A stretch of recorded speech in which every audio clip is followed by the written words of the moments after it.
በትግራይ ጊዜያዊ አስተዳደር የካቢኔ አባሉ አቶ ታደለ መንግስቱ በፖሊስ ቁጥጥር ስር ውለው ፍርድ ቤት እንዲቀርቡ ተደረጉ። በኢትዮጵያ 28 ባንኮች 1.3 ቢሊዮን ብር መጭበርበራቸው ተነገረ። በእናት ሆስፒታል የጠቅላላ ሕክምና ባለሙያ የሆነው ዶክተር ገብረ ሚካኤል ወልደ መላክ ለቤተሰብ ጥየቃ እየሄደ ባለበት ጊዜ በጥይት ተመትቶ ሞተ። ሰላም አድማጮቻችን፣ ዛሬ አስገራሚውንና መደመጥ ያለበትን ልዩ የዜና ጥንቅራችንን ይዤላችሁ መጥቻለሁ። ቻናላችንን ሰብስክራይብ፣ ሼር፣ ከተመቻችሁ ደግሞ የላይክ ምልክቷን ተጭናችሁ ትብብራችሁን እንድታሳዩን በክብር ጠይቃለሁ። በትግራይ ጊዜያዊ አስተዳደር የካቢኔ አባሉ አቶ ታደለ መንግስቱ በፖሊስ ቁጥጥር ስር ውለው ፍርድ ቤት እንዲቀርቡ ተደረጉ። የካቢኔ አባሉ ለእስር የደረጋቸው ነገር ምንድነው? በአሁኑ ወቅት በትግራይ ጊዜያዊ አስተዳደር ብቸኛ የተቃዋሚ የባይቶና ፖለቲካ ፓርቲ ካቢኔ አባል የሆኑት አቶ ታደለ መንግስቱ በፖሊስ ቁጥጥር ስር ውለው በእስር ወደ ፍርድ ቤት እንዲቀርቡ መደረጋቸው አነጋጋሪ ሆኖ ውሏል። የካቢኔ አባሉ አቶ ታደለ የመቀለ ማዕከላዊ ፍርድ ቤት የሚመሩትን የመንግስት መስሪያ ቤት እንዲያስፈጽም የሰጠው ውሳኔ ባለመተግበራቸው ምክንያት ዛሬ ረቡዕ ለ6 ወራት በእስር እንዲቆዩ ቢወሰንባቸውም ከአንድ ቀን እስር በኋላ ተለቀዋል። በምን ምክንያት ታሰሩ? እንዴትስ ተለቀቁ? ተከሳሹ የትግራይ የትራንስፖርት ቢሮ ኃላፊ አቶ ታደለ መንግስቱ ሲሆኑ ከሳሽ ደግሞ የኢትዮጵያ መንገዶች ባለስልጣን ነው። የክሱ ፍሬ ነገር በትግራይ ጦርነት የተወሰደችበት ላንድ ክሩዘር V8 መኪና እንድትመለስለት የሚጠይቅ ነው። ባለስልጣኑ አይነቷና የሰሌዳ ቁጥሯን ጠቅሶ በቢሮ አስፈጻሚነት እንድትመለስለት የጠየቀባት ላንድ ክሩዘር V8 መኪና የህወሓት ጽህፈት ቤት ኃላፊዋ ወይዘሮ ፍትለወርቅ ገብረ እግዚአብሔር ሲጠቀሙበት ነበር። የጊዜያዊ አስተዳደሩ የትራንስፖርት ቢሮ V8 መኪናዋ ለባለቤቱ እንድትመለስ እንዲያስፈጽም የቀረበበት ክስ በመቀበል የህወሓት ፓርቲ ኃላፊዋ ወይዘሮ ፍትለወርቅ እንዲመልሱ ተጠይቀው አሻፈረኝ በማለታቸው ምክንያት ፍርድ ቤት ጉዳዩ ማስፈጸም ያልቻሉትን የቢሮ ኃላፊ አቶ ታደለ መንግስቱን በእስር እንዲቀርቡ ያዛል። ዛሬ ሚያዝያ 15 2017 ዓ.ም በፖሊስ ተይዘው ፍርድ ቤት የቀረቡት ኃላፊው ጉዳዩ እንዲያስፈጽሙ በተደጋጋሚ የቀረበላቸው ባለመተግበራቸው ምክንያት ለ6 ወር እንዲታሰሩ ይፈርዳል። ሂደቱ በእንዲህ እንዳለ ወደ ባለቤቷ እንድትመለስ ጥያቄ የቀረበባት V8 መኪና ሚያዝያ 15 2017 ዓ.ም ከሰዓት በኋላ በሸኚ ደብዳቤ በኤግዚቢትነት ወደ ፖሊስ እጅ በመግባቷ ምክንያት ኃላፊው ከእስር ሊለቀቁ ችለዋል።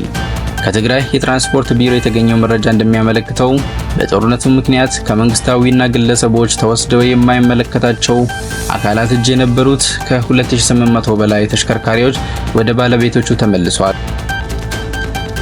28 የኢትዮጵያ ባንኮች 1.3 ቢሊዮን ብር መጭበርበራቸውን የኢትዮጵያ ብሔራዊ ባንክ ዓመታዊ የገንዘብ ደህንነት ሪፖርቱን ይፋ አድርጓል። የባንኩ ሪፖርት እስከ ሰኔ 2024 ድረስ ያሉ የገንዘብ እንቅስቃሴዎች ዙሪያ ትኩረቱን አድርጓል። ባንኩ በሪፖርቱ ላይ እንደጠቀሰው 28 የኢትዮጵያ ባንኮች 1.3 ቢሊዮን ብር በአጭበርባሪዎች ገንዘባቸውን አጥተዋል ብለዋል። የማጭበርበር ድርጊቶቹ የተፈጸሙት በሐሰተኛ የገንዘብ ኖቶች፣ በተሰረቁ የኤቲኤም ማሽኖች፣ በሐሰተኛ ቼኮች እንዲሁም በሐሰተኛ የስልክ መልእክትና ተያያዥ መንገዶች አማካኝነት ነው። በዚህ ዓመት ባንኮቹ ያጡት ገንዘብ ከአምናው ተመሳሳይ ወቅት ጋር ሲነጻጸር በ300 ሚሊዮን ብር ጭማሪ እንዳሳየም በሪፖርቱ ላይ ጠቅሰዋል። በኢትዮጵያ በአጠቃላይ ካሉ 31 ባንኮች ውስጥ 28ቱ ሲጭበረበሩ የቀሪዎቹ 3 ባንኮች ማንነት ግን በሪፖርቱ ላይ አልተጠቀሰም። ባንኮች ከአነስተኛ የብድርና ቁጠባ ተቋማት ጋር በመቀናጀት ብድሮችን እየሰጡ ነው የተባለ ሲሆን ይህ አገልግሎት እየጨመረ መሄድና የበይነ መረብ ማጭበርበሮች መበራከት ባንኮች የሚያጡትን ገንዘብ ሊጨምር እንደሚችል ብሔራዊ ባንክ በሪፖርቱ ላይ መጥቀሱን ከፌዴራል የሥነ ምግባርና የጸረ ሙስና ኮሚሽን የተገኘው መረጃ ያሳያል። ይህም ሆኖ ሳለ 1.3 ቢሊዮን ብር ተጭበረበሩ የተባሉ ባንኮች ዝርዝር በይፋ አልተገለጸም። በእናት ሆስፒታል የጠቅላላ ሕክምና ባለሙያ የሆነው ዶክተር ገብረ ሚካኤል ወልደ መላክ ለቤተሰብ ጥየቃ እየሄደ ባለበት ጊዜ በጥይት ተመትቶ ሞተ። በሙያው ጠቅላላ ሐኪም ነው። ቤተሰብ ለመጠየቅ እየሄደ ነው በጥይት ተመትቶ የተገደለው። ይህንን ያለው የሟች ጓደኛ ነው። በአማራ ክልል ሰሜን ሸዋ ዞን መራቢቴ ወረዳ በእናት ሆስፒታል የጠቅላላ ሕክምና ሐኪሙ በተተኮሰበት ጥይት መገደሉን የቅርብ ሰዎቹ ገለጹ። ቃላቸውን የሰጡ የሟች ጓደኛ ትናንት ጠዋት 3 ሰዓት አካባቢ ቤተሰብ ለመጠየቅ እየሄደ ባለበት ነው በጥይት ተመትቶ የተገደለው ሲሉ ተናግረዋል። ሌሎች የቅርብ ሰዎቹ በበኩላቸው እናት ሆስፒታል ነበር ተቀጥሮ የሚሰራው፣ መንገድ ላይ መኪና ውስጥ ሆኖ ነው የተተኮሰበት፣ ቦታው ሲደርስ ሞቶ ነው የተገኘው ብለዋል። እንዲሁም የሙያ አጋሮቹ ሕይወት የሚያድን ሐኪም ለዚያውም በጥይት እንዴት ሕይወቱ በአጭር እንዲቀጭ ይፈረድበታል? እኛም ከፍተኛ ስጋት አለብን ሲሉ ሐዘንና ስጋታቸውን ገልጸዋል።